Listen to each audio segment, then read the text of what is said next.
The year was 2157. The stars no longer held mysteries for humans, but they did hold strangers. On this day, those strangers had finally made themselves known. Lieutenant Jack Miller stood on the observation deck of the U.S. Endeavour, watching the massive alien ship that hung in space before them. It was 3 times the size of their own vessel, with a smooth silver surface that seemed to drink in the light from the nearby sun. "Think they're friendly?" asked Petty Officer Sam Ward, who stood beside him. Jack ran a hand through his short brown hair. "Hope so. But in my experience, people don't usually show up with ships that big just to say hello." As the military historian and weapons specialist for the Endeavour, Jack had studied human conflict for most of his adult life. He knew first meetings often set the tone for everything that followed.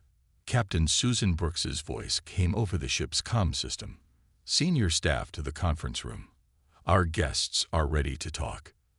The alien visitors called themselves the Xelnar. Their leader, Commander Zex Troll, stood a full head taller than the tallest human. His skin was pale blue, and he had 4 eyes that blinked in an odd pattern. He wore what looked like armor, though it moved like cloth. "We have watched your kind for some time," Zex Troll said through a translator device. His voice had a musical quality that didn't match his cold eyes. "Your species shows promise, despite its limitations." Jack felt his jaw tighten. He stood at the back of the room as Captain Brooks tried to lead the diplomatic talk. "We welcome peaceful contact with other intelligent life," Susan said. She was a natural diplomat, with a calm voice and steady hands. "We have much to learn from each other." The alien made a sound that might have been a laugh. "Learn? What could we possibly learn from humans? Your technology is barely past its infancy." Another Xelnar, smaller but with more elaborate markings on his suit, stepped forward. He held what looked like a weapon. "This is our standard light weapon. It can disrupt molecular bonds at the atomic level or stun an opponent without leaving a mark." Jack watched as the alien pointed to the standard issue sidearm on Captain Brooks's hip. "And what is that primitive device?" "It uses chemical explosions to propel metal." "How quaint." The room grew tense. Admiral Paul Davis, who had joined from Earth via hologram, spoke up. "We may not have your advanced technology, but humanity has much to offer in terms of art, culture, and—" Yes, Zex Troll interrupted. "Cultural achievements are what people say matter when they have nothing else to offer. Let us be direct. Your world sits on valuable resources. Your people would benefit from our guidance." Jack felt a chill run down his spine. He had read enough history books to know what guidance from a technologically superior force usually meant. "Are you threatening us?" Susan asked, her diplomatic tone fading. "Threatening? No. We are offering you protection. The galaxy is dangerous. Primitive species like yours need help to survive." Admiral Davis's hologram flickered. "We are not interested in becoming a protectorate. Earth is a sovereign planet." Zex Troll made that strange laughing sound again. "For now, we will give you time to reconsider. One of your Earth weeks. Then we will begin our protective occupation, with or without your agreement." The meeting ended shortly after. As the aliens left, Jack noticed how they walked. Confident, dismissive, like they already owned the place. Later, in the ship's mess hall, Jack sat with Susan and the ship's engineer, Ben Lopes. "They're going to invade, aren't they?" Ben asked, pushing his food around his plate. Susan nodded slowly. "Seems that way. They think we're helpless." Jack took a sip of his coffee. People who underestimate their opponents often regret it. He thought about all the wars in human history where the stronger side had lost because they were too proud, too sure of themselves. "We need an advantage," Susan said. "Something they won't expect." Jack stared out the window at the alien ship. An idea began to form in his mind. An idea so old it was new again. "What if," he said slowly, "the answer isn't in our newest technology, but in our past?" 3 days had passed since the meeting with the Xelnar. Their massive ships now formed a blockade around Earth. The U.S. Endeavor had returned home to join Earth's defense fleet, though everyone knew their weapons would be no match for the aliens. Captain Susan Brooks sat in her office, reviewing reports from across the globe. None offered hope. Modern weapons, laser rifles, pulse cannons, even nuclear options, all relied on technology that Selnar could easily counter. A knock on her door interrupted her thoughts. "Come in," she called. Lieutenant Jack Miller entered, carrying an old tablet. His eyes had the look of someone who hadn't slept much. "I might have something, Captain," he said, placing the tablet on her desk. "A way to fight back." Susan raised an eyebrow. "I'm listening."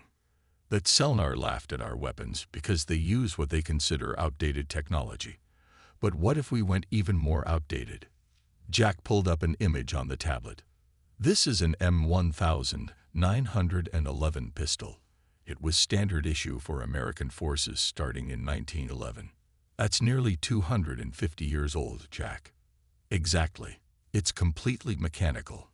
No electronics, no energy signature. Just metal, springs, and chemical propellant." Susan frowned.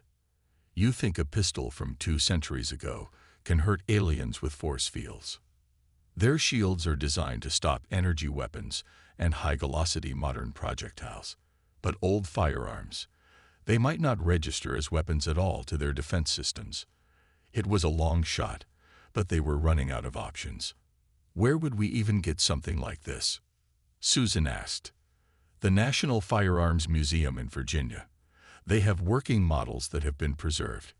With your permission, I'd like to test my theory."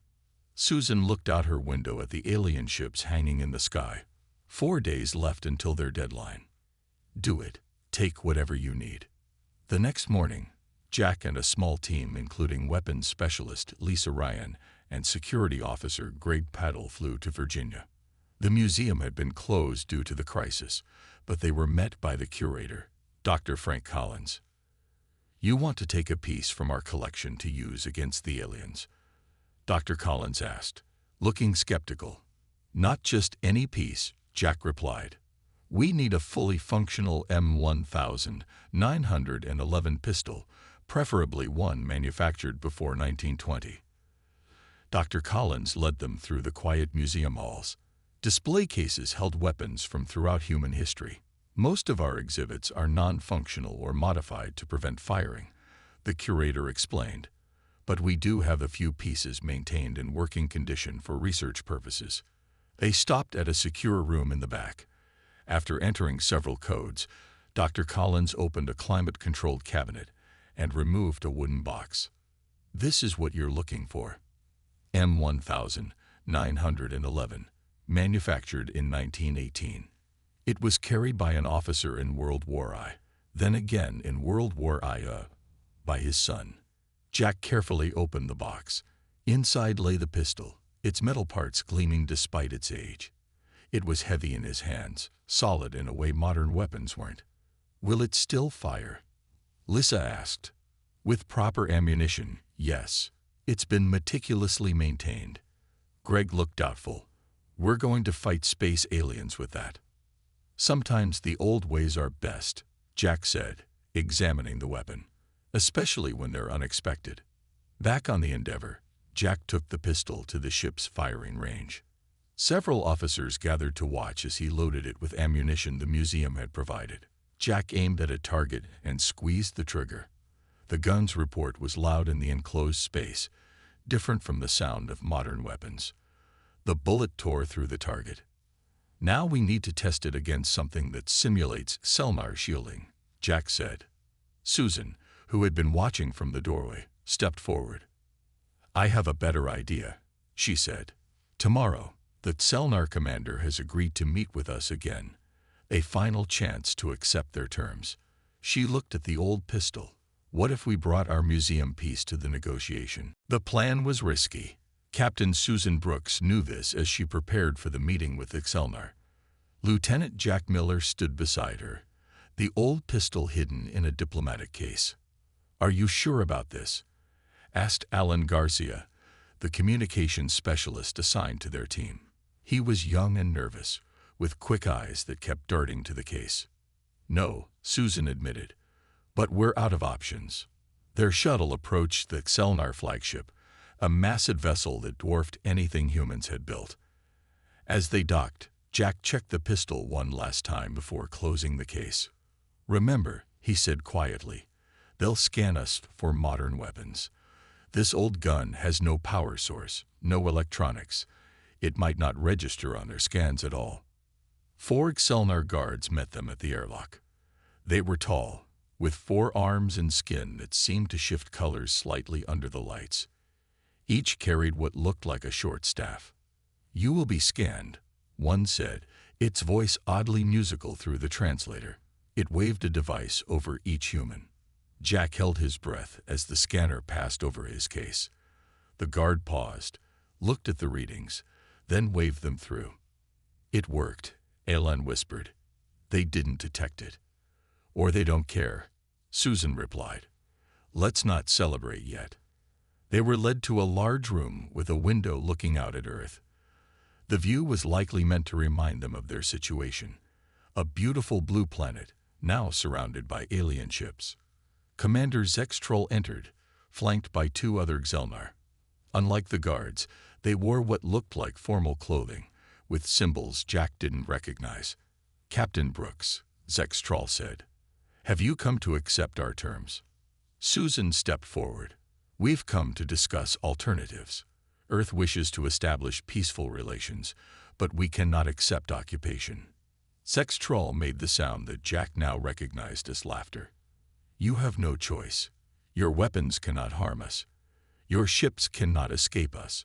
What alternatives could there possibly be?" Jack cleared his throat.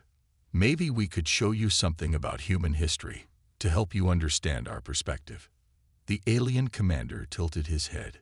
"Your history is irrelevant, but very well. I am curious what you believe could change our minds." Jack opened the case slowly. Inside lay the M1911 pistol, gleaming under the lights. One of the other Xelnar leaned forward. "What is this object?" "A weapon," Jack said, "from our past. It's called a pistol." Zextroll's 4 eyes blinked in sequence. "This is a weapon. It has no power source. It doesn't need one," Jack explained, lifting the pistol carefully. "It uses a chemical reaction to propel a small metal projectile." The 3 aliens looked at each other, then all made the laughing sound at once. "You brought a museum piece to threaten us," Zextroll said between sounds that might have been chuckles. "How primitive. May I see this?" "Antique." Jack hesitated, then handed it over, keeping his finger away from the trigger. Zextroll turned the pistol over in his hands. "Fascinating. You actually killed each other with these. How inefficient." "It was effective for its time," Jack said. The alien handed the pistol back. "A charming artifact. But surely you understand that showing us your primitive past only proves our point. You need our guidance." Susan stepped forward. "Commander, we've studied your shield technology. We believe there might be a weakness you haven't considered." "Weakness?" Zextroll seemed amused. "Our shields can withstand your most powerful weapons." Jack felt sweat on his forehead. This was the moment of truth. "Would you allow a demonstration?" he asked.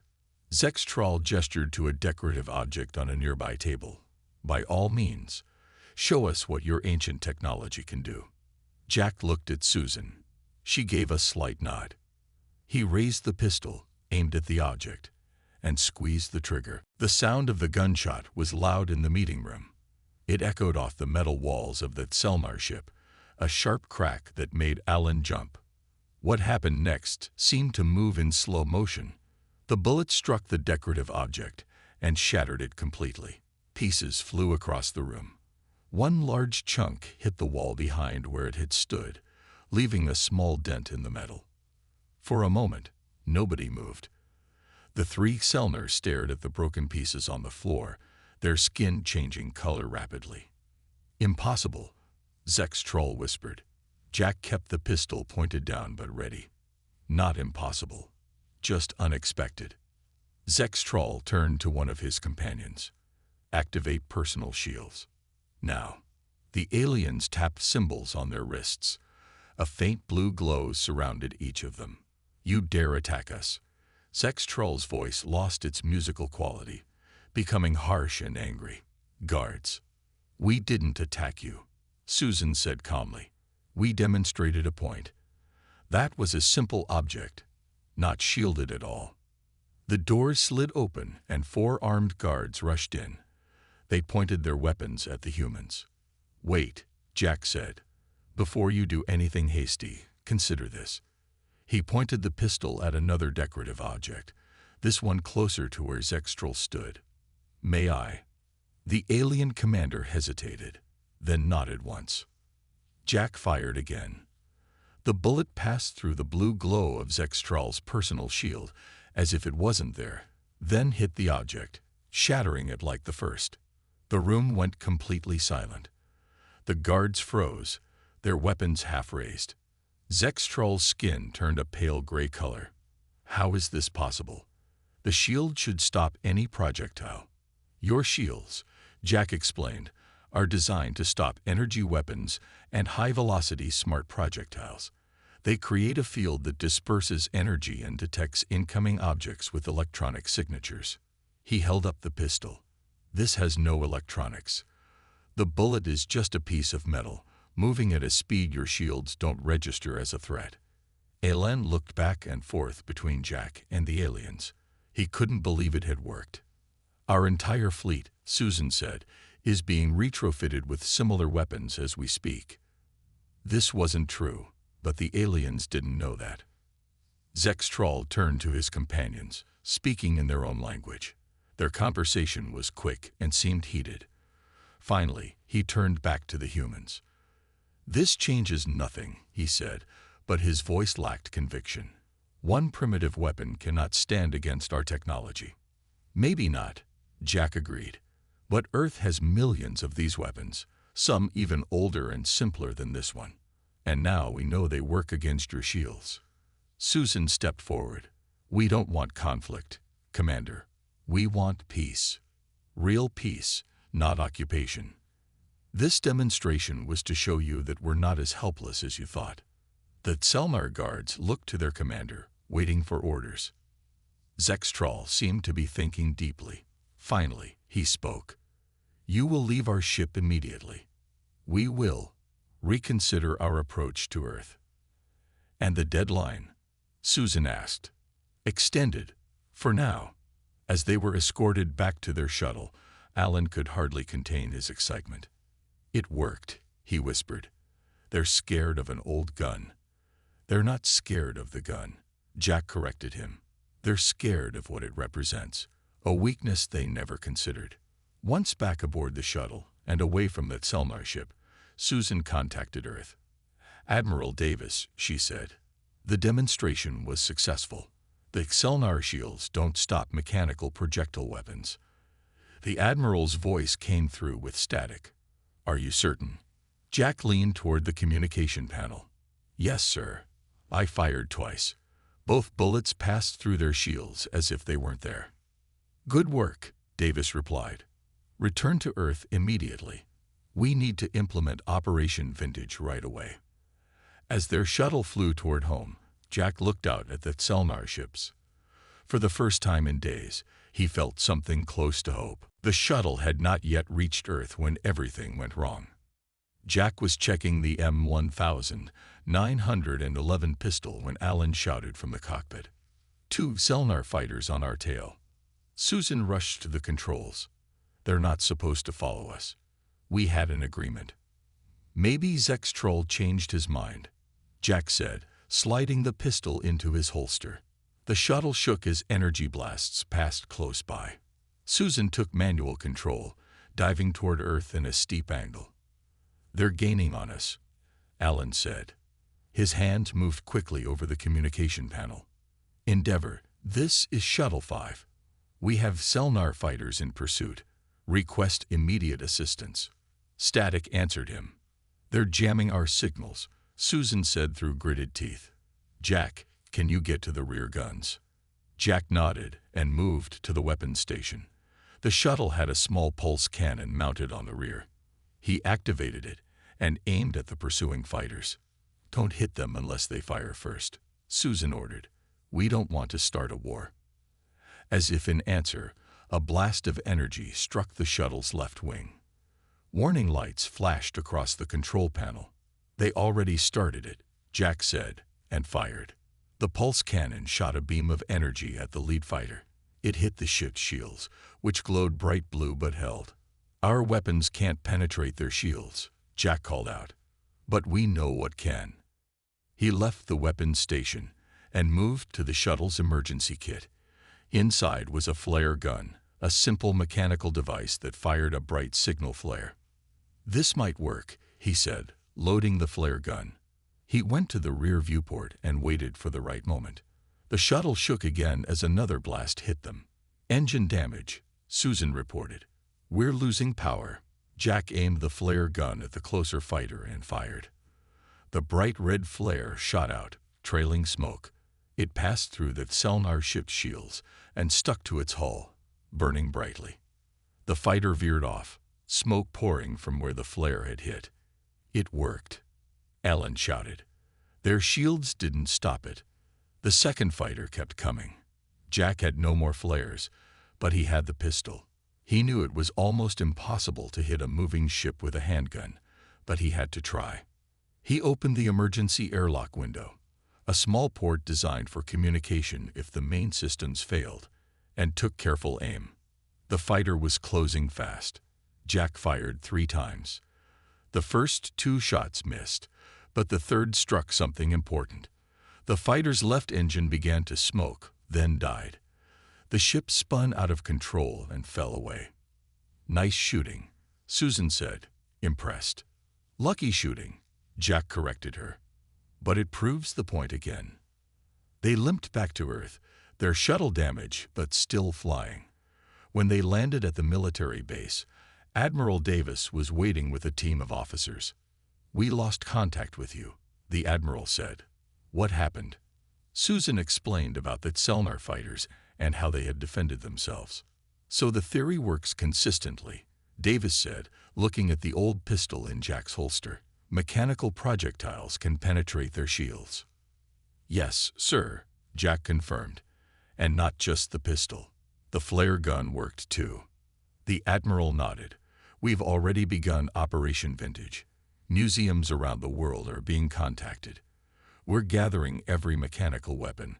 We can find old pistols, rifles, even bows and arrows." "Bows and arrows against spaceships?" Alan asked, sounding doubtful. "The principles are the same," Jack explained. "Simple mechanical force. No electronics for their shields to detect." "It won't be enough to win a war," Susan pointed out. "But it gives us a fighting chance we didn't have before." Admiral Davis led them toward a large hangar. "We've set up a command center here. The world's leaders have been informed of the situation. They're sending their best people to help." As they entered the hangar, Jack saw dozens of people working at stations. On a large screen was a map of the world with dots showing the locations of museums and military history collections. "We have 3 days," Davis said. 3 days to prepare before the Excelner decide what to do next. The next 3 days were the busiest of Jack's life.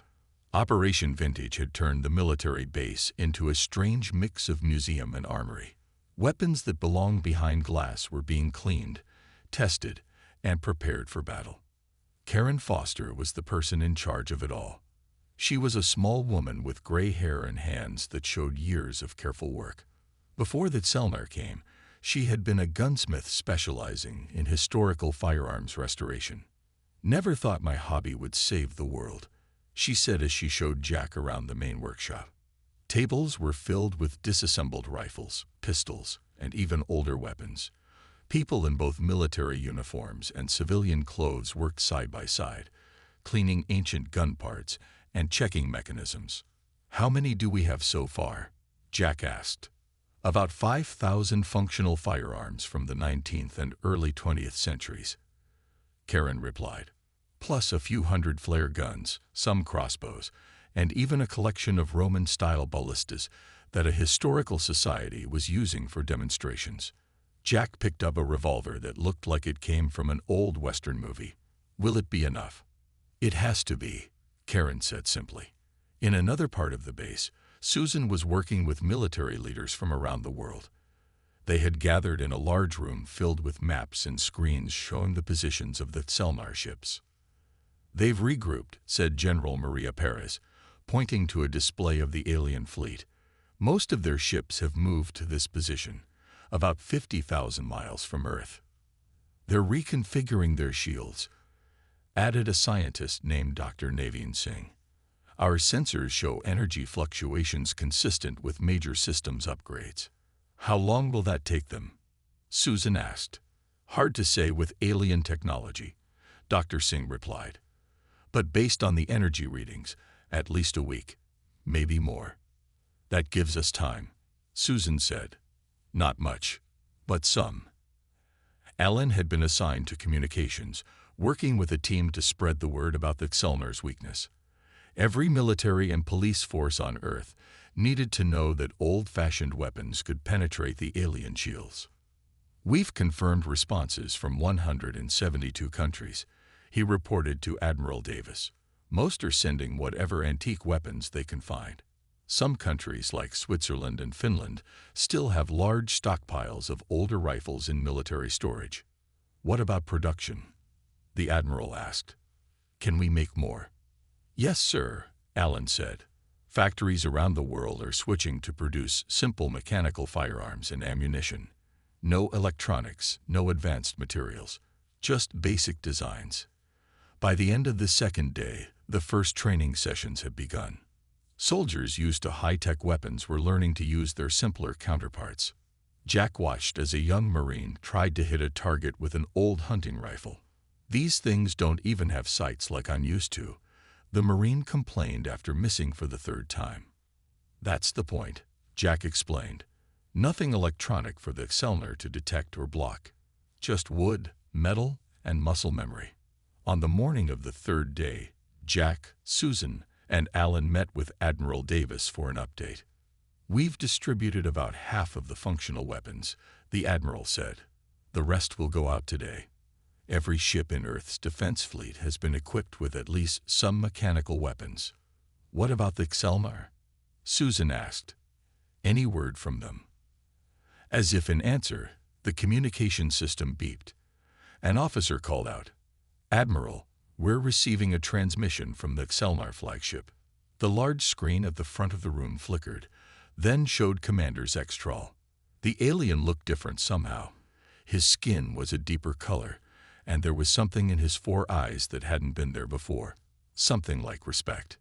"People of Earth," he said, "we have reevaluated our position." Everyone in the command center watched Commander Zextrol on the screen. The room was completely silent. "Our initial assessment of your species was incomplete," the alien continued. "We believed your reliance on newer technology made you vulnerable. We were wrong." Admiral Davis stepped forward. "Does this mean you're withdrawing your forces?" "Not yet," Zextrol replied. "We have a proposal, a test of sorts. 1 ship from each side will meet in orbit. If your weapons truly can defeat our defenses in a fair confrontation, we will leave your system and offer a proper alliance. If not, our original terms stand." The transmission ended. The room erupted in discussion. "It could be a trap," General Perez warned. "Or they could be buying time to fix their shields," Dr. Singh added. Admiral Davis turned to Jack. "What do you think, Lieutenant? You started this." Jack considered carefully before answering. "I think they're genuinely surprised. Their technology has made them overconfident. They'd forgotten the basics." "So we accept?" Susan asked. "Yes," Jack said, "but we bring everything we've learned." The next day, the U.S. Endeavour, now equipped with a strange mix of modern technology and ancient weapons, rose from Earth to meet a single Selnar vessel. Jack, Susan, Karen, and Alan were all aboard. "This feels like something from an old story," Alan said as they watched the alien ship grow larger in the view screen. David and Goliath. David won, Karen reminded him, checking an old shotgun she had brought along. The two ships matched orbits above Earth. The Endeavor's crew waited tensely. "They're powering weapons," reported the officer at the sensor station. "Hold steady," Captain Brooks ordered. "Let them make the first move." The Selnar ship fired a warning shot that passed well clear of the Endeavor. "Now we respond," Susan said. "All vintage weapons, fire when ready." It was perhaps the strangest battle in space history. The Endeavor launched simple metal projectiles from modified cargo tubes. Mechanical catapults fired solid objects toward the alien vessel. Even the flare guns were put to use, sending bright signals arcing through space. Most missed, but some hit, and when they hit, they passed through the Selnar shields just as Jack had predicted. The alien ship tried to maneuver away, but its engines were damaged by a barrage of simple metal balls, replicas of old cannonballs, fired from a device Karen's team had built in less than 2 days. After 20 minutes, the Selnar ship stopped firing and drifted, damaged but not destroyed. "They're hailing us," Alan reported. Zek's Troll appeared on screen again. This time, his skin was almost white. "Enough," he said. "You have proven your point." Within hours, negotiations began. Real negotiations, not demands. By the end of the day, the Selnar fleet was moving away from Earth. 1 week later, Jack stood in the National Museum of History, looking at a new display. Inside a glass case was the M1911 pistol that had changed everything. Beside it sat a piece of Selnar shield technology, donated as part of the new peace treaty. A small girl looked up at the display and asked her mother, "Why is that old gun so important?" Jack smiled as he heard the mother explain. "Sometimes, the oldest tools work when the newest ones fail. It's important to remember where we came from."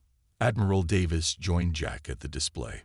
"The Selnar have invited us to send representatives to their homeworld, to establish formal diplomatic relations." "Who will you send?" Jack asked. "I was hoping you might go," Davis replied. "You understand them better than most. You saw what they missed. That progress isn't always about moving forward. Sometimes it's about remembering what worked before." Jack looked again at the old pistol in the case. The gun that had saved Earth wasn't special or magical. It was simple, reliable, and overlooked. Until it wasn't. "I'll go," he said. "But I think I'll bring something with me from our history, just as a reminder." "What's that?" Jack smiled. "A book about the past. Sometimes the best way to move forward is to look back."